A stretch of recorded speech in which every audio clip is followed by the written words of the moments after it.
Hello, welcome to what we are calling the Modern Decameron for Times of Coronavirus Project. I am Michelle Hamilton. I am the director for the Center of Medieval Studies at the University of Minnesota Twin Cities. And in this moment, when we are all encouraged to avoid in-person interaction and public spaces are closing down, classes and public events have been canceled, because of the spread of coronavirus, we have found inspiration in the Middle Ages. In Giovanni Boccaccio's work, The Decameron, which is the tale of a group of people who flee from the plague in the city of Florence, and they go out to the countryside to practice what we would call as social distancing these days. And there they pass the time, and they by telling stories, which they use to both entertain one another, but also to help calm their nerves.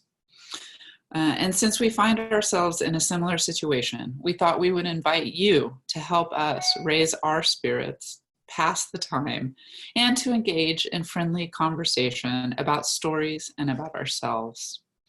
A key aspect of the Decameron is that it is a type of story that is known as a frame tale. It is a frame story within which there are other stories. So each of the stories told by the characters fits into the larger story of this group of friends who have left the city. Another very well-known story of this type, a frame tale from the Middle Ages, is the 1001 or Arabian Nights, in which the storyteller, the narrator, Scheherazade, tells stories to save her life and to save the lives of the other women in the kingdom. The king, Shahrayar, had found his former wife, the queen, cheating on him, and he has her killed. He then marries a new woman each day and has her killed the next morning. Scheherazade stops his murderous fury by telling him stories. He is so caught up in the stories she tells each night that he decides morning after morning to delay her death so he can hear the end of her tale. And this serves as the frame story for some wonderful, fantastical, funny, sometimes tragic tales, such as Sinbad the Sailor, or in its European versions, Ali Baba and the 40 Thieves, or Aladdin, so beloved by fans of Disney. Sometimes the characters in Scheherazade's tales also tell stories. So you have stories within stories within stories. And there are many other frame tale collections in the Middle Ages from all over the globe. And we wanted to use this form of storytelling, making our own form of Decameron, or our own 1001 Nights. Our tale is that of quarantine and isolation, not in the countryside, but in our own homes.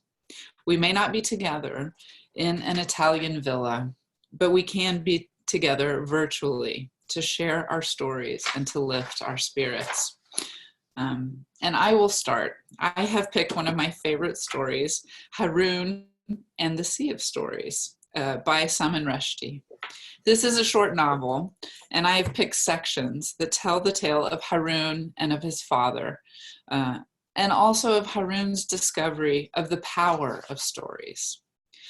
You will hear or read in the story of Haroun echoes of the 1001 Nights, and even of the Decameron, and I think of our own predicament today.